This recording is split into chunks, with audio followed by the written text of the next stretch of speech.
Bonjour à tous. Alors, premier petit test de son. Est-ce que vous pouvez nous indiquer dans la boîte de clavardage si vous nous entendez bien en ce moment?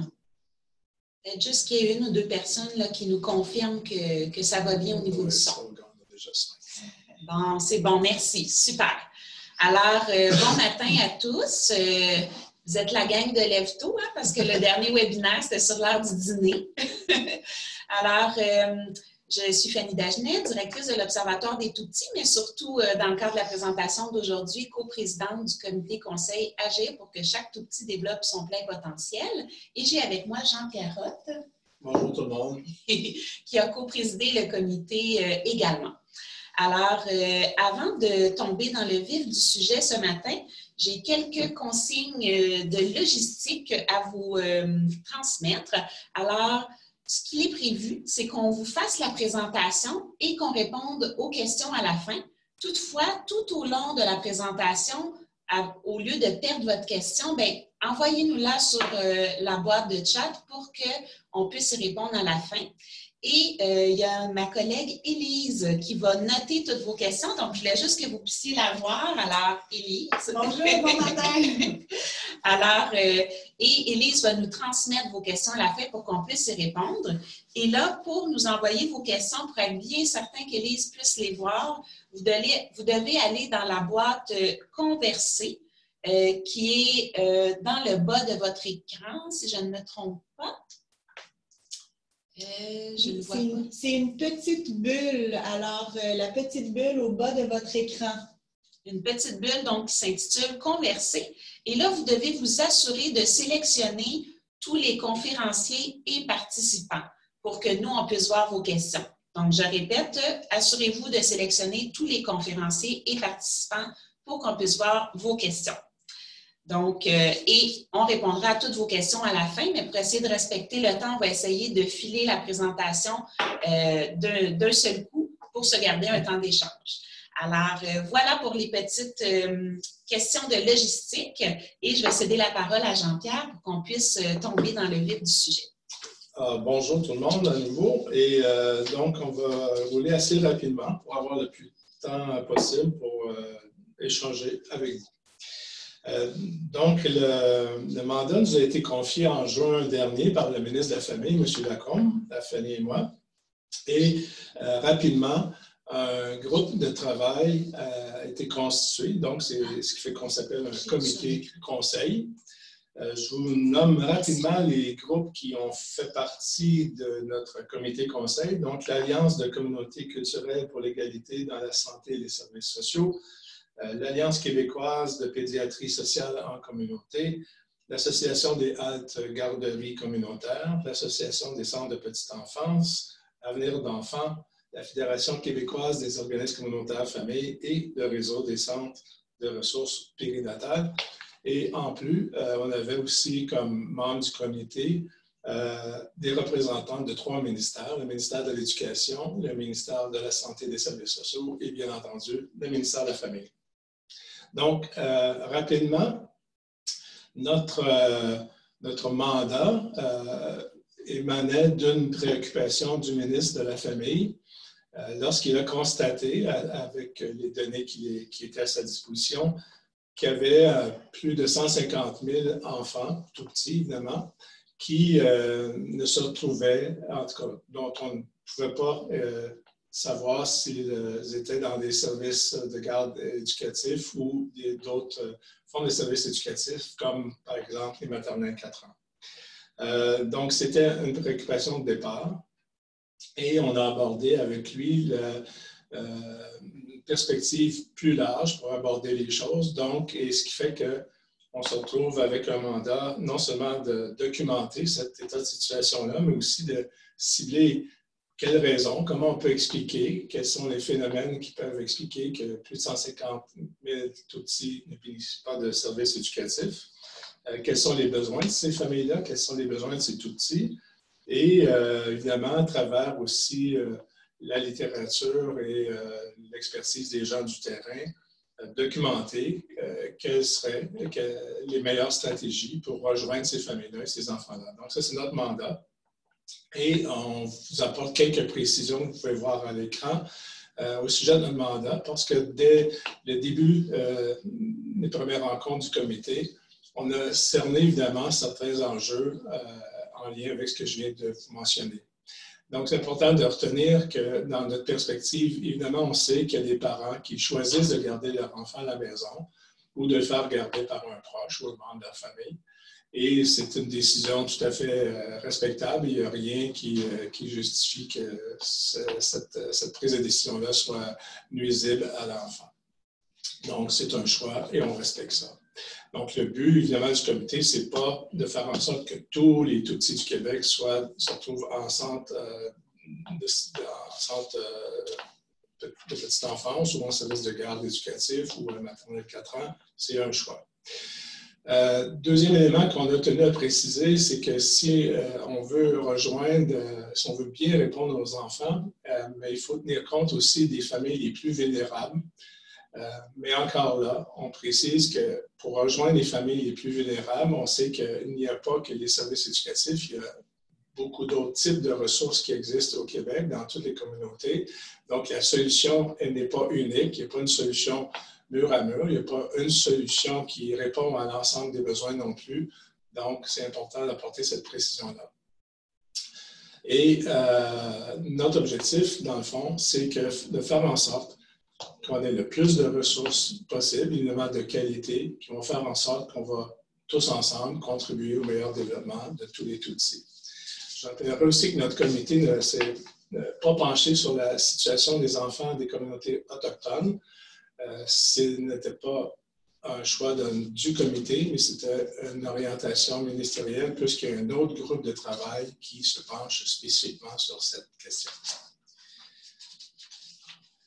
Donc, très rapidement, nous avons commencé nos travaux en début juillet et comme nous étions en période estivale, nous avons pu profiter de l'aide de groupes de recherche et évidemment, on a commencé avec un état de la question. Il y a près de 300 documents de la littérature scientifique et littérature grise qui ont été consultés. Il y a une synthèse de tout ce matériel-là qui a été produit pendant l'été et qui a été présenté par la suite aux membres du comité. Ce qui a déclenché une série à la fois de constats, mais déjà d'amorces d'analyse, de perspectives. Dans un temps subséquent, on a identifié une quarantaine de chercheurs et d'experts terrain, d'experts chercheurs et d'experts terrain. Et ça nous a permis de constituer 3 focus groups, en bon français, pour aller tester avec ces experts-là les constats que nous faisions, mais aussi les perspectives que déjà on pensait mettre de l'avant. Cette démarche-là est venue vraiment enrichir tout ce qu'on pouvait avoir retrouvé dans la littérature et nous donner des pistes encore plus intéressantes, plus concrètes. Et évidemment, par la suite, on s'est retrouvé à faire des pénalités parmi nos recommandations, rédiger et partager tout le matériel. Et c'est ce qu'on vous présente ce matin. Donc, je reviens à la question de départ du ministre. Et donc, je vous présente très rapidement, au Québec, il y a un peu plus de 530 000 enfants de 0 à 5 ans. C'est 6,3 % de la population du Québec. Ces 530 000-là se décomposent en 2 grandes catégories. C'est ce qu'on a fait pour nos besoins. D'abord, on regarde la situation des enfants de 5 ans. Il y en a à peu près 93 000. Moins préoccupant parce que la très, très grande majorité des enfants de 5 ans se retrouvent en maternelle 5 ans au Québec. Donc, ce n'est pas là où le bas blesse, principalement, mais c'est plus du côté des enfants 0-4 ans. Donc, il y a 436 000 et quelques enfants de 0-4 ans. Et c'est dans cette catégorie qu'on trouve donc les 156 000 enfants qui ne fréquentent aucun service éducatif. C'est quand même près de 36 % de tous ces enfants-là de 0-4 ans. Effectivement, ça soulève des questions. La bonne nouvelle, c'est qu'il y a quand même plus de 280 000 enfants qui fréquentent des services éducatifs pour à peu près 64 % de tous les enfants 0-4 ans. Encore là, nous avons décortiqué notre 156 000 en 2 catégories, puisque les enfants de 0 à 1 an en vertu principalement du régime québécois d'assurance parentale, se retrouvent en très grande proportion avec leur famille. C'est une bonne chose, une bonne nouvelle. C'est d'ailleurs en lien avec les concepts de théorie de l'attachement. Donc, ça facilite un lien d'attachement sécure pour les tout-petits. C'est une excellente chose. Malheureusement, on n'est pas en mesure de vous donner le chiffre précis parmi ces 58 000-là. Est-ce qu'il y en a 56 000, 54 000? On ne le sait pas. Les données sont plus en fonction des prestataires de services, donc de ceux qui reçoivent des chèques de ce régime-là, c'est-à-dire les parents. Mais quand même, la grande majorité des enfants 0-1 an, encore là, zone moins préoccupante. Alors, il y a 97 000 enfants de 1 à 4 ans pour lesquels, là, vraiment, on a eu un parcours du combattant pour essayer d'identifier où sont ces enfants-là, quelles sont leurs caractéristiques et quels seraient les besoins de ces familles, quels seraient les besoins de ces enfants. Alors, c'est ce qu'on va aborder dans les minutes qui suivent. À travers la littérature et aussi les expériences terrain, on a rapidement constaté, entre autres avec des données de l'ECPEM, qui nous permettaient de voir la situation des enfants qui se retrouvaient en maternelle 5 ans. Ils avaient, de façon rétrospective, examiné leur parcours et de quel type de ressources, dans le fond, la famille et l'enfant avaient pu bénéficier. On voyait qu'il y a quand même un nombre d'enfants importants qui n'ont pas fréquenté de services éducatifs avant l'âge de 3 ans. Et donc, les chercheurs, lorsqu'ils ont examiné les profils de ces enfants-là, 3 grandes caractéristiques viennent nous expliquer, en fait, certaines barrières qui peuvent nous expliquer pourquoi ces enfants-là n'ont pas fréquenté de tels services. Un, le revenu. Donc, on trouve ces enfants-là surtout dans les familles sous le seuil du faible revenu. Ensuite, l'éducation des parents. Lorsqu'on a un parent ou un des parents qui n'a pas de diplôme d'études secondaires, par exemple, la proportion est quasiment du simple au double pour nous permettre d'affirmer que l'enfant a de fortes probabilités de ne pas avoir accès à des services éducatifs avant l'âge de 3 ans. Et la troisième variable, c'est une variable qui est liée à l'immigration. Donc, lorsque les 2 parents sont nés à l'extérieur du Canada, encore là, il y a une démarcation significative. Alors, faible revenu de la famille, faible taux de diplomation chez les parents et immigration première génération, voilà 3 caractéristiques dont il faut tenir compte. Alors, je vous ai dit pour les quelques 100 000 enfants, je parlais de 97 000, mais si on arrondit autour de 100 000 enfants où on ne sait pas vraiment ont-ils bénéficié de certains types de ressources, de quel type, avec les membres du comité et avec d'autres groupes qui sont venus nous rencontrer et de la documentation de crise, ben, c'est certain qu'on ne peut pas prétendre que ces enfants-là et ces familles-là n'ont pu bénéficier d'aucun type d'aide ou de soutien. On connaît par exemple le programme HOLO qui vient en aide à environ 11 000 mères par année. Le programme CIP de santé publique qui vient en aide à des parents, et particulièrement des jeunes mères, au cours du 5e mois de la grossesse jusqu'à l'âge de 5 ans pour des familles qui ont des caractéristiques de vulnérabilité. Il y a des programmes d'intervention en négligence qui sont présents dans tous les CIS et les SUS, presque tout, 95%. Il y a les réseaux de la Maison Bleue qui rejoignent aussi un nombre d'enfants et de parents importants, mais particulièrement là aussi des caractéristiques liées à l'immigration, qui est une grande partie de leur clientèle. Les centres de pédiatrie sociale qui rejoignent bon an, mal an autour de 3 500 petits-enfants de moins de 5 ans. Les organismes communautaires familles qui reçoivent environ 100 mais qui viennent en soutien à 135 000 familles annuellement. Les centres de ressources périnatales, donc 14 000 enfants, et le programme Passe-Partout, qui rejoint là aussi à peu près 10 000 familles, et environ 25 000 familles sont rejointes par les garderies communautaires.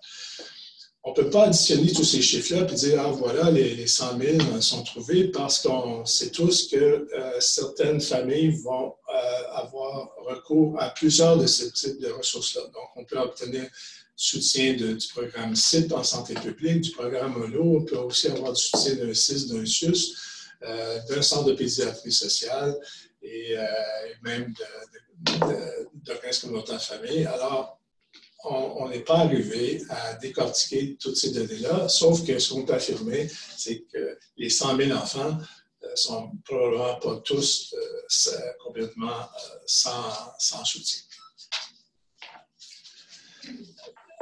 Donc, si on tient principalement, c'est que malheureusement, au Québec, contrairement à d'autres provinces canadiennes, on y reviendra, mais il y a très peu de données précises pour nous permettre de suivre la trajectoire des tout-petits. On a des études intéressantes qui ont été faites comme par l'ISQ sur l'ACDEM, etc., ou l'enquête de l'ISQ sur les enfants qui bénéficient des centres des garderies communautaires. Mais on n'a pas de données précises pour nous permettre justement, et ça c'est la deuxième caractéristique, de bien évaluer la situation des enfants, des familles, au plan géographique, au plan des besoins, au plan des zones de vulnérabilité, et donc en conséquence élaborer une offre qui est sur le terrain, qui correspond aux zones les plus préoccupantes. Donc, rapidement, avec ce que je vous ai dit tantôt, ce qui ressort, puis on le constate aussi dans les études, c'est que donc, les familles et les enfants qui bénéficieraient le plus des services éducatifs à l'enfance sont malheureusement souvent ceux qui en bénéficient le moins. Donc, les enfants, les mêmes caractéristiques, milieux défavorisés, enfants immigrants première génération de façon plus particulière, et évidemment des enfants qui sont victimes de maltraitance avec tout ce qui se passe avec les commissions d'horaire. Je n'ai pas besoin d'expliquer qu'actuellement, c'est un phénomène qui est malheureusement grandissant et préoccupant. Ce que la littérature nous dit clairement, c'est que les gens qui, par exemple, si on ouvre des places de CPE, très rapidement, ce sont donc les mieux nantis, les plus instruits qui vont trouver accès beaucoup plus rapidement que les gens plus défavorisés, moins instruits ou qui ont des difficultés de communication ou avec la langue, comme les immigrants, ou en lien avec la pauvreté, problème de littératie, etc. Donc, on a pu, à travers toute cette littérature, identifier les types de barrières, les trois grands types de barrières. Les barrières systémiques qui sont plus liées aux organismes, aux ressources. Il y a des barrières qui sont plus liées aux familles et d'autres qui sont plus liées aux personnes elles-mêmes. Donc, aux personnes, quand je parle du taux de diplomation, c'est quelque chose qui appartient à la personne. Quand on parle du revenu familial, ça peut être lié évidemment à la famille, mais il y a des barrières et les plus importantes, les plus nombreuses sont celles qui sont liées au système. Et la bonne nouvelle, c'est que ce sont celles donc, qui sont par conséquent les plus faciles à infléchir. Donc, parfois de coûts, d'horaires, de distance géographique, d'attitude, de changer notre perception aussi à l'égard des personnes. Donc, on pourrait venir, mais beaucoup des barrières qui peuvent nous expliquer le fait que des enfants et des familles ne bénéficient pas des services éducatifs à l'enfance sont liés à des éléments qui pourraient être vraiment enlevés. Donc, 8 fondements qui ont constitué la base de nos recommandations en lien avec l'identification des barrières, décloisonner les services. Ça fait des années qu'on dit qu'on travaille en silo. On sait que tout démontre que lorsqu'on travaille de façon beaucoup plus coordonnée, en équipe, en bénéficiant des forces de chacun des acteurs, tout le monde est gagnant. Rendre les services économiquement accessibles, donc la question des coûts, c'est un levier important. Beaucoup de nos services, malheureusement, sont basés sur un mode passif. Donc, on invite les parents à venir vers soi plutôt que d'aller au-devant des parents. Donc, c'est clair qu'on pense qu'il faut aller ça se fait à certains endroits, mais il faut amplifier ce type de démarche-là. Augmenter la disponibilité des services, évidemment, ce qui est une barrière à l'accessibilité. Augmenter la qualité des services, c'est majeur. Donc, ce n'est pas juste d'en avoir plus, mais d'avoir quelque chose qui va vraiment faire en sorte que ça profite au maximum à l'enfant. Augmenter l'adaptabilité des services. Donc, c'est aux services à s'adapter aux besoins aussi des personnes, des enfants, et non pas l'inverse. Garantir la qualité des relations entre les services et les parents. Évidemment, les parents sont les premiers éducateurs de leurs enfants. Il faut qu'ils soient constamment dans le coup. Et rendre les services accessibles de façon non discriminatoire, un enjeu évidemment majeur. Dans le cours de nos rencontres dans le comité aussi, à travers tout ce qui nous a été raconté, tout ce que nous avons lu, on a identifié des expériences qui sont parues vraiment extrêmement inspirantes, vraiment prometteuses, et puis même dans certains cas, certains qui avaient largement fait leurs preuves. Donc, on est allé chercher certains acteurs terrain qui sont aussi venus présenter au groupe comment, dans le concret, ces expériences-là étaient déployées. Alors, il y a des expériences québécoises en matière d'approche de proximité et de concertation. Comme président de l'Avenir de l'enfant, évidemment, je peux affirmer qu'on a pu le voir de façon merveilleuse sur le terrain au cours des 10 dernières années. L'avis de grossesse, suivi personnalisé jusqu'à l'entrée à l'école, ça se fait très peu au Québec. C'est géométrie très variable, c'est dans quelques régions seulement, mais quand on regarde dans d'autres pays, l'Australie, la France, etc., c'est vraiment une approche qui fait ses preuves. Les initiatives intersectorielles de type service sous un même toit, on y reviendra. Et les communautés de pratique, évidemment, quand on parle de qualité des pratiques et l'approche de co-construction, un fondement majeur aussi pour nos recommandations. Parmi les initiatives intersectorielles de type service sous un même toit, puis là, on ne parle pas de béton, évidemment, c'est au sens figuré, bien que dans le cas, par exemple, de la Maison de l'enfance du Centre de pédiatrie sociale Saint-Laurent, ce sont plusieurs organismes qui, eux, ont décidé d'être sous un même toit au plan physique, avec organismes communautaires familles, centre de petite enfance, centre de pédiatrie sociale, et même ce lieu-là sert à d'autres organismes de l'arrondissement, principalement en lien avec des stratégies pour rejoindre les familles immigrantes de première génération. C'est absolument formidable le travail qu'ils ont fait jusqu'ici. Ça nous a inspirés et vous le verrez dans nos recommandations. Le projet Concerto à Lac-Mégantic, qui est dans une autre approche. Donc, on a un immeuble à vocation mixte au centre-ville de Mégantic. Évidemment, on sait avec tout le drame qui a été vécu là-bas, tout ce que ça a soulevé. Dans une perspective aussi intergénérationnelle, des logements à loyer modique, mais on retrouve aussi des services de garde, 42 places, des horaires variés pour les gens qui ont des horaires atypiques. Donc, quand je parlais d'accessibilité tantôt, halte-garderie, parc de jeux. Donc là, c'est d'autres acteurs parce que c'est d'autres types de besoins dans cette communauté-là. Et ça aussi, c'est une prémisse importante pour nous. Il n'y a pas de one size fits all. Il faut moduler les choses à la pièce en fonction des besoins, des caractéristiques de la communauté locale. Le modèle de Saint-Hyacinthe nous a vraiment impressionnés aussi.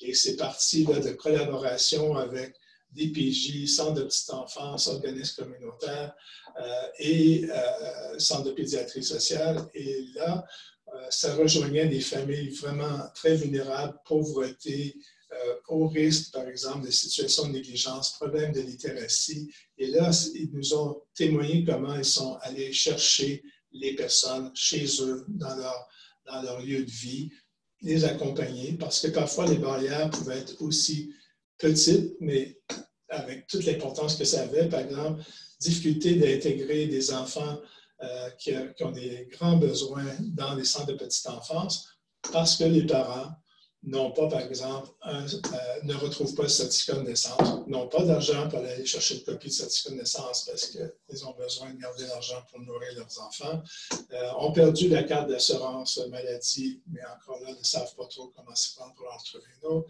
Vous voyez, ça peut paraître banal, mais ce programme-là a donné des résultats absolument fascinants avec des gens vraiment dédiés et remarquables. Donc, on souhaite comme stratégie globale que chaque tout petit et ses parents aient accès à des ressources, à des services adaptés à leurs besoins au bon moment, selon les plus hauts standards de qualité. Je pense qu'au Québec, on doit viser haut, afin de permettre à chaque enfant de développer son plein potentiel. C'est un enjeu majeur, je pense, pour toute la société québécoise. Et voilà. Je laisse la parole à Fanny. Alors, je vois le temps qui file. Je vais essayer de présenter ça rapidement pour qu'on puisse avoir le temps pour vos questions. Alors, d'abord, bien, Jean-Pierre a bien présenté tout ce qui a nourri nos réflexions pour en venir à présenter une stratégie. Et cette stratégie-là, c'est important pour vous de savoir qu'elle s'appuyait sur différents principes. Donc, d'abord, une approche de proximité portée par l'ensemble des services et des ressources, s'appuie également sur la qualité relationnelle, donc prendre le temps, faire confiance aux parents en reconnaissant qu'ils sont les premiers éducateurs de leurs enfants, leur donner la parole, les accompagner de façon personnalisée. L'intersectorialité, donc l'entraide, la complémentarité des forces et des expertises, la prévention, agir tôt pour profiter de la fenêtre d'opportunité que constitue la petite enfance, l'universalisme proportionné, donc offrir des services et des ressources pour tous, mais avec une intensité plus grande pour les enfants et les familles qui sont les plus vulnérables. La reconnaissance des acquis, donc évidemment, on ne souhaitait pas réinventer la roue, on voulait vraiment profiter de ce qui existe déjà, comme par exemple les instances de concertation, les communautés de pratique, les actions menées par différentes organisations au Québec depuis déjà plusieurs années. Et enfin, la recherche et les apprentissages. Donc pour nous, si on veut continuer de s'améliorer, d'être meilleur pour rejoindre les familles vulnérables, c'est important de miser sur les connaissances, donc d'être plus à même d'identifier les barrières d'accès, les meilleures pratiques pour les relever et les pratiques innovantes. Donc, voilà maintenant plus concrètement ce qui a fait l'objet de nos recommandations à M. Lacombe. Donc, nos recommandations se présentent sous 4 grands axes que je vais vous présenter l'un après l'autre. Et dans chacun des axes, il y a des actions qui sont proposées. Alors, je vais y aller avec les figures et sachez que le PowerPoint vous sera envoyé suite à la présentation. Donc, ne sentez pas le besoin de prendre des notes de façon effrénée pendant qu'on parle. J'aurais peut-être dû le dire au début d'ailleurs. Donc, maintenant, si on regarde maintenant l'axe 1. L'axe 1, en fait, en gros, ce que ça dit, c'est d'aller à la rencontre des familles et de miser sur plusieurs portes d'entrée. Donc, de quoi on parle dans l'axe 1? Bien, on parle d'abord de consolider la vie de grossesse partout au Québec et d'assurer un suivi personnalisé à chaque enfant jusqu'à l'entrée à l'école. Donc, c'est ce que vous voyez sur la droite là, de votre écran. Et vraiment d'avoir un accompagnement qui va être plus intense selon les difficultés éprouvées par la famille, selon le niveau de vulnérabilité. Ce que ça propose également, c'est de s'assurer de la présence de travailleurs de proximité qui vont aller à la rencontre des familles les plus vulnérables à l'échelle locale et qui les guideront vers les ressources qui répondent le mieux à leurs besoins. Donc, c'est ce que vous voyez au centre de l'écran. Ensuite, soutenir la mise en place ou la consolidation de maisons de l'enfant ou de d'autres types d'initiatives intersectorielles de type service sous un même toit dans les secteurs, évidemment, où vivent les familles les plus vulnérables. Donc là, on a mis un exemple là, au centre de la diapositive qui regroupe un centre de pédiatrie sociale, un CPE, un OCF. Mais l'idée, comme l'a bien précisé Jean-Pierre, puis on l'explique très, très bien là, dans le détail du rapport, ce n'est pas de proposer ce modèle-là à implanter partout, mais vraiment plutôt de financer des instances de concertation qui pourront faire naître des projets de ce type-là, mais qui répondent le mieux à la réalité de la communauté aux besoins de cette communauté-là particulière. Et on l'a montré tout à l'heure, on a été très inspiré par notamment 3 modèles de services de travail intersectoriels qui sont complètement différents les uns des autres, mais qui chacun ont apporté beaucoup dans la communauté. Ce sont des initiatives championnes, puis on pense qu'il faut s'inspirer de ça. Donc, ensuite, mettre en place des alliances locales de bienveillance centrées sur les besoins des tout-petits et des familles les plus vulnérables. Donc, ces alliances locales de bienveillance, en fait, ce qu'on voit, c'est que ce sont des instances de concertation locale qui existent déjà, mais qu'on souhaiterait bonifier, aller chercher des nouveaux acteurs qui peut-être n'étaient pas autour de la table jusqu'à présent pour encore mieux répondre aux besoins de la communauté. Donc, par exemple, des représentants du centre d'emploi, si c'est ça l'enjeu dans la communauté, peut-être des promoteurs de logements sociaux, si c'est ça qui est le plus gros obstacle en ce moment pour les familles vulnérables. Donc, vraiment d'aller chercher des nouveaux partenaires et on leur a donné le nom d'Alliance locale de bienveillance pour donner cette idée qu'on veut vraiment aller encore plus loin qu'on ne l'a jamais été pour soutenir les familles vulnérables. Et enfin, soutenir le travail de proximité et le référencement dans l'ensemble des organisations qui desservent les familles vulnérables parce que la littérature le dit, quand on met sur plusieurs portes d'entrée, bien, on risque moins d'échapper des familles. Donc, c'est important que chacune des organisations puisse faire du référencement et puisse être soutenue financièrement pour le faire. Alors, le deuxième axe consiste à améliorer l'accès et la qualité des services et à les adapter pour répondre adéquatement aux besoins des familles les plus vulnérables et réduire ainsi les iniquités. Donc, pour nous, cette amélioration-là et la réduction des barrières d'accès et des iniquités passe par 3 grandes sphères. D'abord, la capacité d'accueil. Et pour ça, ce qu'on voyait, c'est qu'il fallait vraiment assurer que le déploiement des places, par exemple, dans les services de garde éducatif à l'enfance, se fasse appuyer sur un mapping croisé des secteurs qui sont les plus vulnérables et les plus mal desservis. Augmentation également de la capacité d'accueil des organismes communautaires qui desservent les familles vulnérables. Ça passe également par la grande sphère de la qualité des services. Et là, pour nous, on pense que ce serait important de soutenir des démarches d'amélioration des services qui misent sur l'approche relationnelle et la relation de confiance et qu'il y ait des démarches d'évaluation de la qualité des services qui soient financées et qui s'appuient sur des critères de qualité qui sont déjà bien documentés. Et enfin, l'adaptation des services, donc qui mise sur des démarches d'adaptation des services pour mieux répondre aux besoins des familles les plus vulnérables, parce que la réflexion qu'on s'est faite, c'est que même si demain matin, tout d'un coup, toutes les familles vulnérables se précipitaient aux portes des CPE ou de tout autre type de service, est-ce qu'on serait vraiment bien en mesure de répondre aux besoins particuliers de ces familles-là? Pas nécessairement. Alors, c'est important de penser à adapter nos services pour bien répondre aux besoins particuliers et bien entendu en s'appuyant sur les barrières qui sont documentées. On l'a vu tout à l'heure, elles le sont. Et s'appuyer également sur les besoins identifiés par les parents, donc d'où l'importance de miser sur des initiatives de participation citoyenne.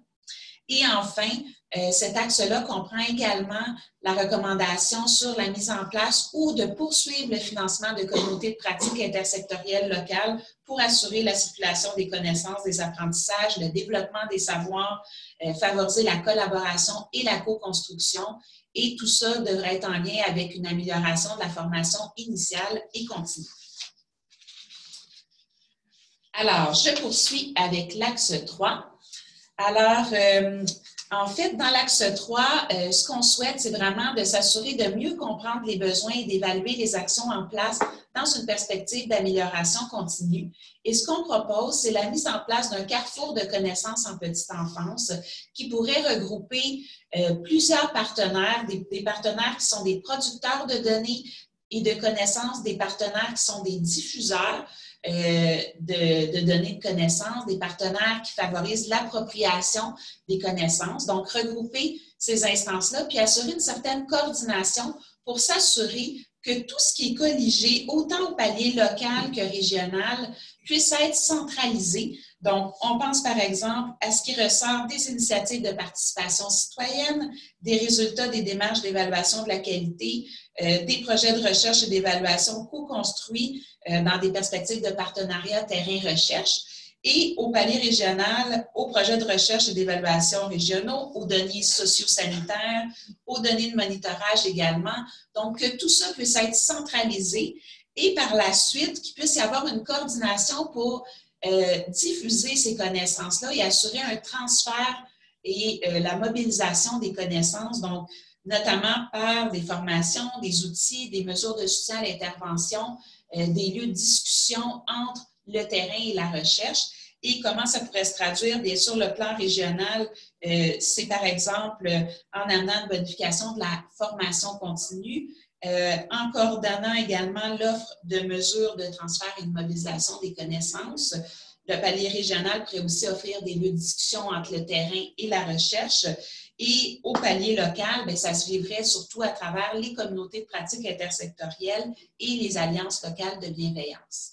Et dans cet axe-là, on parle également sur la grande importance de voir comment on peut mieux utiliser nos données administratives parce qu'au Québec, contrairement, par exemple, au Nouveau-Brunswick ou à la Colombie-Britannique, on les utilise très peu et c'est ce qui fait qu'on n'est pas capable de suivre la trajectoire des enfants.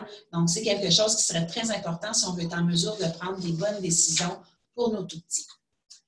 Et je termine avec notre dernier axe qui vise à soutenir la mobilisation et le travail intersectoriel à tous les paliers. Donc, évidemment, c'est comme un axe un peu qui soutient tout le reste. Donc, il faut que ça se parle entre les différents paliers, évidemment. On propose de mettre en place un comité de pilotage intersectoriel national.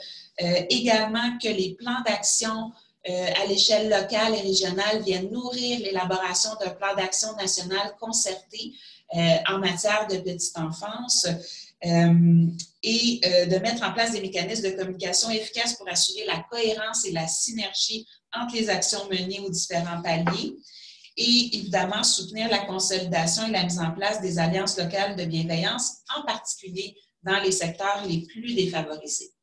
Alors, voilà, je dirais pour terminer que dans notre conclusion du rapport, on a mentionné qu'évidemment, le mandat qui nous a été confié, c'est de parler des barrières d'accès aux services, de comment rejoindre les familles les plus vulnérables, mais qu'il était aussi important de se pencher sur les conditions de vie de ces familles-là. Donc, évidemment, s'assurer qu'ils ont accès à des logements abordables, de qualité, des quartiers sécuritaires. Donc, c'est quand même une notion qu'on souhaitait positionner à la fin de notre rapport. Alors, je m'arrête ici et Élise pourra nous transmettre vos questions. Bien, bonjour. Donc, alors, Fanny, on va faire un petit pas en arrière juste pour éclairer Mélisse ici qui se demande que sont les alliances locales de bienveillance dont tu viens de nous parler. Oui, absolument. Donc, en fait, on est vraiment parti du principe qu'on trouvait important que les instances locales de concertation puissent continuer de faire leur travail, mais évidemment, on souhaitait que ces instances-là puissent aller encore plus loin. Donc, on leur a donné le nom d'Alliance locale de bienveillance.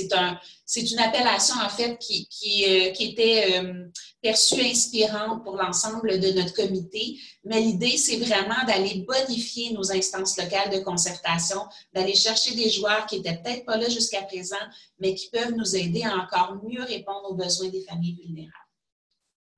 Merci. Donc, je vais prendre les questions par ordre chronologique. Donc, Denis Langevin nous demandait si, dans le cadre de vos travaux, vous aviez pu récolter des données par région. En fait, oui, mais partiel. C'est une des difficultés que nous avons rencontrées quand on vous a mentionné, il y a des enquêtes qui sont faites, il y a certaines études qui sont faites, mais on n'a rien qui est continu, qui est suivi et qu'on peut comparer d'une année à l'autre, etc. Donc, parmi les études par région, évidemment, on a pu voir au niveau de la défavorisation, on peut avoir des données par région. Il y a certaines données même que vous retrouvez dans les portraits qui sont produits par l'Observatoire. Fanny pourra en parler mieux que moi. À chaque année, il y a des portraits. Donc, on a une quantité de données par région. On peut faire des liens tantôt avec l'ECDEM, tantôt avec des zones de pauvreté, avec différents types de variables. Donc, oui, la réponse c'est oui, mais c'est incomplet. Et dans le fond, ce qu'on a aussi examiné, parce que parmi les experts qu'on a consultés, il y avait Catherine Eck, une économiste à l'UQAM, à l'École des sciences de la gestion, qui nous a permis de connaître la situation dans les autres provinces canadiennes. Donc, actuellement, il y a plusieurs provinces, l'Ontario, la Colombie-Britannique, le Nouveau-Brunswick, qui sont nettement en avance sur nous parce qu'ici, malheureusement, on parle souvent de silos, mais encore là, on a fractionné. C'est-à-dire qu'au niveau du système de santé, on procède avec des données basées sur le code d'assurance maladie, au niveau de l'éducation avec un code permanent et au ministère de la Famille avec un autre code. Donc, il ne s'agit pas d'aller chercher des données nominatives, mais d'être capable de voir la trajectoire. Quand on sait qu'il y a 100 000 enfants où on a à peu près, on n'a rien pour vous dire où sont ces enfants-là. Donc, c'est une chose. Mais même parmi les enfants qui sont dans un parcours, ça serait intéressant de voir si les ressources, qu'est-ce qui fait qu'ils ne sont pas allés? Est-ce que peut-être parce que dans certaines régions, certains territoires, certaines ressources sont inexistantes ou non accessibles? Alors, il nous en faudrait plus. On en a, mais c'est insuffisant. Je peux peut-être juste en profiter pour rappeler à tout le monde que depuis quelques semaines déjà, tous les portraits régionaux sur les conditions de vie dans lesquelles vivent les tout-petits du Québec sont disponibles sur le site Internet de l'Observatoire des tout-petits. Donc, c'est vraiment les portraits régionaux qui vont avec le portrait national qu'on a sorti en novembre, qui s'intitulait « Dans quels environnements grandissent les tout-petits ». Donc, Annie Bellil a une question à 2 volets. Donc, d'abord, est-ce que c'est possible de consolider l'avis de grossesse au niveau local? Et elle s'intéresse aussi à savoir si vous avez des modèles de mise en œuvre de cet avis de grossesse-là. Puis, elle termine en disant qu'elle est convaincue que dans son milieu, il serait ouvert à travailler. Bien, écoutez, justement, dans le rapport, vous pourrez aller voir, là, on mentionne l'exemple de Lanaudière. Mais il y en a d'autres, des régions également, là, elles ne me viennent pas à l'esprit rapidement, qui ont déjà mis en place la vie de grossesse avec des suivis plus personnalisés. Donc, oui, il y a des régions dont vous pouvez certainement vous inspirer. Donc, on les nomme dans le rapport. Puis, si jamais vous voulez... si jamais vous ne trouvez pas l'information, vous pouvez m'écrire un courriel, puis je pourrai vous faire suivre là, les régions en question. J'ajouterais que ce qui était encourageant pour nous, on a collaboré aussi avec la Commission Laurent, puis vous avez vu probablement dans les premières recommandations qui ont été faites par la Commission Laurent, il y a justement cette proposition-là aussi qui est l'implantation de la vie de grossesse dans toutes les régions du Québec. Mélisse se demande comment vos recommandations tiennent-ils compte des territoires prioritaires d'intervention? C'est une excellente question. Et ça, c'est une des difficultés qu'on a rencontrées quand on parlait tantôt. Comme je disais qu'on a des données, oui, par région. Par exemple, on a des données souvent sur la défavorisation avec différentes caractéristiques, pas juste au niveau des revenus, mais par exemple des niveaux de scolarisation des parents, taux de chômage, en tout cas, toute une série de données. On a essayé de faire une sorte de mapping, de croiser ces données-là avec ce qu'on appelait, nous, le désert de services. Malheureusement, on n'y arrive pas. Alors, c'est une des propositions. On a encore une prochaine rencontre du comité en mars. C'est quelque chose qu'on veut mettre à l'ordre du jour. Je crois que c'est un besoin essentiel si on veut vraiment bâtir des choses de façon solide, puis appuyer sur des données solides aussi. Annie V se demande si, au niveau du gouvernement, vous connaissez les prochaines étapes suite au dépôt du rapport, si vous avez une idée, s'il y a un plan d'action qui va en découler, quelles sont les prochaines étapes? Oui.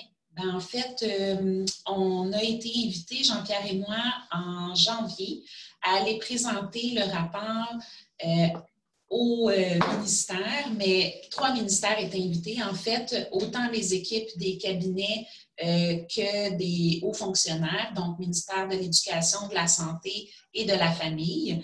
Et je dirais que le rapport a été accueilli très favorablement. Dans le fond, on n'a pas d'indication précise en ce moment sur ce qui va se mettre en œuvre ou pas, mais on sait qu'il y a un intérêt, une ouverture. On sait également qu'il y a des choses qui vont plus relever du côté de la santé, d'autres choses qui vont plus relever du ministère de la Famille, d'autres du ministère de l'Éducation. Et on a également eu la chance de présenter le rapport à la commission Laurent. Donc, de ce côté-là également, nos recommandations seront considérées là, dans l'ensemble de la réflexion. On a une rencontre prochainement avec le ministre de la Famille et notre comité aussi. Ça fera certainement partie des discussions. C'est certain qu'il y a des enjeux autour du budget qui s'en vient prochainement. Et ça, bien évidemment, c'est toujours un secret d'État, donc on n'a pas plus d'informations précises là-dessus. Mais on espère donc, plus que l'accueil était bon, qu'on verra des suites concrètes. Julie se demande par où commencer ou comment s'y prendre pour mettre sur pied une maison de l'enfant ou un projet similaire. Donc, est-ce que vous avez une idée des principales étapes là, pour débuter un projet comme ça? Bien, je pense que le mieux, ce serait vraiment de vous mettre en contact avec les instigateurs de ces projets-là qu'on a eu le bonheur d'entendre. On les a invités à venir nous présenter leurs projets pendant les travaux du comité. Donc, ce que je propose, c'est peut-être écrivez-moi un courriel. Mon adresse est sur le site Internet de l'Observatoire, donc je suis assez facile à trouver. Puis, je vais vous envoyer les coordonnées des personnes qui sont venues nous rencontrer et certainement qu'elles pourront vous partager là, leurs apprentissages. Donc, nous avons une dernière question. Comment pourrait-on assurer la transmission des connaissances sur les enfants et les familles afin d'assurer la continuité des services lors de la première transition scolaire, donc à la rentrée à la maternelle? Ben, bonne question. Ouais. En fait, il y avait déjà dans ce qui s'appelait le plan 0-8 ans, qui avait été initié par le gouvernement précédent, lorsque le ministre Sébastien Proulx était ministre à la fois ministre de la Famille et ministre de l'Éducation. Il y avait justement cette perspective-là qui est, je ne sais plus comment il appelait ça, le nom, c'était pas un dossier unique, là, mais il y avait comme une transmission d'informations qui devait se faire. Et ça s'inspirait entre autres de ce qui s'est fait en Ontario. Moi, j'ai eu la chance d'aller faire un petit séjour en Ontario pour examiner comment il fonctionne. Et bon, ils appellent ça jardin d'enfants, mais c'est comme nos services de garde. Il y a effectivement pour chaque enfant qui arrive à la maternelle, et donc les enseignantes et les éducatrices qui ont accompagné ces tout-petits-là, il y a un échange d'informations qui est structuré, qui est balisé aussi, qui est rigoureux, ce qui fait qu'ils peuvent aussi avoir des données agglomérées pour voir, si on s'inspire de ce qu'on a fait dans l'ECDEM, des 5 sphères de développement, de voir s'il y avait à travailler davantage au niveau du langage ou d'autres éléments. Donc, ça, je sais qu'il y a encore des travaux entre le ministère de la Famille et le ministère de l'Éducation. Malheureusement, je ne peux pas vous dire où c'est rendu aujourd'hui. Donc, j'ai découvert d'autres questions, en fait. J'ai fouillé un peu. Est-ce que vous avez identifié des conditions gagnantes pour permettre à ces familles, donc ce n'est pas précisé exactement de qui on parle, mais peut-être les familles dont les barrières sont plus présentes, comment faire pour se sentir à l'aise, pour franchir le seuil des services de garde, donc pour aller... Bien, on mise beaucoup, vous allez voir dans notre rapport, sur ce qu'on appelle les travailleurs de proximité.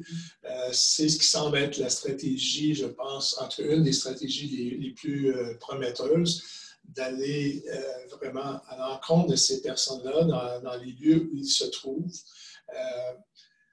C'est du travail colossal parce qu'il faut y aller un par un, mais c'est ce qui donne probablement les résultats les plus significatifs jusqu'ici.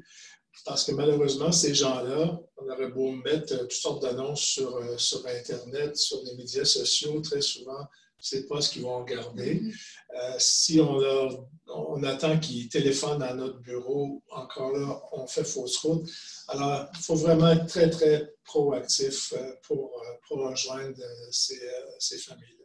Je pense que l'exemple de Saint-Hyacinthe est particulièrement éloquent à cet égard-là. Donc, une intervenante de proximité qui avait été prêtée par la DPJ parce que les enfants de DPJ à qui on avait réservé des places dans le CPE ne profitaient pas de ces places-là. Donc, elle est vraiment allée rencontrer les familles pour comprendre quels étaient les obstacles, pourquoi elles n'utilisaient pas ces places-là. Puis, elle a pu aider à identifier des solutions pour que les enfants puissent profiter de leur place. Donc, il y a ça. Puis, je voulais juste ajouter également, on a eu beaucoup de témoignages de représentants d'organismes communautaires qui travaillent auprès des familles vulnérables et qui nous disaient faire eux-mêmes un travail de référencement aussi. Donc, c'est pour ça qu'on disait miser sur plusieurs portes d'entrée parce que si la famille a établi un lien de confiance avec, je ne sais pas, un organisme communautaire spécialisé en immigration, disons, bien, c'est sans doute cet organisme-là qui est le mieux placé pour lui parler du CPE et le convaincre que ça pourrait être un endroit intéressant pour son enfant, alors que si une autre famille, peut-être que le lien de confiance va être établi avec l'OCF ou avec un centre de pédiatrie sociale. Donc, c'est important qu'en fait, l'ensemble des acteurs de la communauté puissent faire du référencement. Puis des fois, c'est vers le CPE, mais d'autres fois, ça va être vers une autre ressource de la communauté qui répond bien aux besoins. Si tu permets, il me vient un élément en lien avec la question qui était posée précédemment, je pourrais ajouter des éléments. Donc, qu'est-ce qu'on pense qui va être fait par le gouvernement en lien avec nos propositions? Alors, on n'en a pas parlé ce matin, là, faute de temps, mais c'est pas que c'est pas important. Donc, dans notre rapport, vous allez voir, on développe un argumentaire économique basé sur des travaux de Catherine Eck. Il y a une annexe qui va développer ça aussi, mais ça, on a vraiment insisté, en particulier auprès des 3 ministres, lorsqu'on a eu cette rencontre-là avec eux, parce qu'on sait très bien que, en lien avec la perspective budgétaire, convaincre le ministre des Finances d'investir. Donc, nous, on est tous convaincus que c'est important d'agir tôt et d'investir pour les tout-petits, les familles vulnérables. Mais là, avec ce qu'on a, avec des données probantes, on est en mesure aussi d'outiller ces ministres-là pour avoir un argumentaire économique, donc mettre encore plus de chances du côté des tout-petits dans la démarche qu'ils font en ce moment. Merci. Marc-Olivier s'intéresse au principe d'universalité proportionnelle et se demande si ça pouvait être appliqué aux services publics, par exemple en priorisant l'accès à des places au CPE, en CPE aux familles jugées vulnérables, par exemple. Bien, oui, le principe d'universalisme proportionné est déjà appliqué à certains endroits. Tantôt, je donnais l'exemple de Saint-Hyacinthe où il y avait carrément des places réservées pour les enfants DPJ, donc qui étaient jugés plus vulnérables. Donc, il y a des endroits où ça se fait. Je dirais qu'il y a la question également de où sont déployés les services éducatifs à la petite enfance. Puis ça, c'est quelque chose qui a été préoccupant dans nos discussions parce que, étant donné que ça vient d'une mobilisation du terrain, dans le fond, de créer un CPE, bien, c'est certain que dans les quartiers les plus vulnérables, les parents n'ont peut-être pas, ne sont peut-être pas en mesure de s'impliquer dans une démarche comme celle-là, puisqu'il y a des données qui ont été révélées par la Direction de santé publique de Montréal, je crois que c'était un petit peu avant les fêtes, qui démontraient qu'en fait, au cours des dernières années, les CPE ne se sont pas développés dans les endroits où il y avait le plus de familles vulnérables. Donc ça va être quelque chose aussi à avoir en tête. Dans le secteur public, effectivement, ça existe. Quand on regarde le programme CIP, ça en est une forme d'universalisme proportionné, mais même au niveau des services offerts par la Fondation Holo. D'ailleurs, c'est mentionné dans notre rapport aussi, c'est un exemple éloquent qui a été mesuré. Donc, on sait que c'est bon, mais évidemment, ça ne servirait à rien là, de dire que toutes les mères au Québec, il faut leur donner des œufs, des oranges, du lait, parce qu'il y en a qui ont tout ce qu'il faut pour aller chercher ça. Il y en existe beaucoup. On ne réalise peut-être pas toujours. Mais oui, l'universalisme proportionné est déjà présent dans certains de nos réflexes, mais ce qu'on souhaite, c'est que ce soit encore plus présent. Absolument.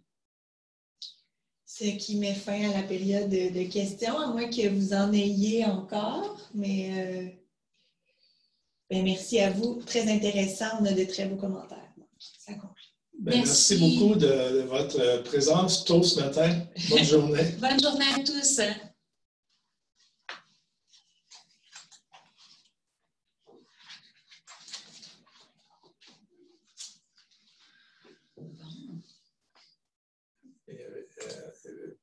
200 personnes Oui. ont donné. Hein? Fait qu'en tout, on va avoir rejoint comme 240. 240. Moi, j'ai vu Et 221. encore plus que C'était le premier, Ah, ça fait ouais. presque 500 C'était personnes. étonnant, à 8 heures le matin. Oui, hein? Moi aussi, je pensais qu'il y a eu tellement de connexions la dernière fois que je me disais, il va peut-être en avoir moins ce matin, mais on va avoir rejoint 500 personnes. Ben oui, puis sans compter tous les gens qui nous écrivent pour nous dire « Ah non, je ne peux pas être là aux 2 dates, pouvez-vous nous faire parvenir l'enregistrement? » C'est très chouette. Fait que là, il va falloir, peut-être, tu feras un petit suivi avec Marie-Lou, mais s'assurer de faire cet envoi-là parce que, ou encore, peut-être, ça pourrait être toi, Élise, la semaine prochaine,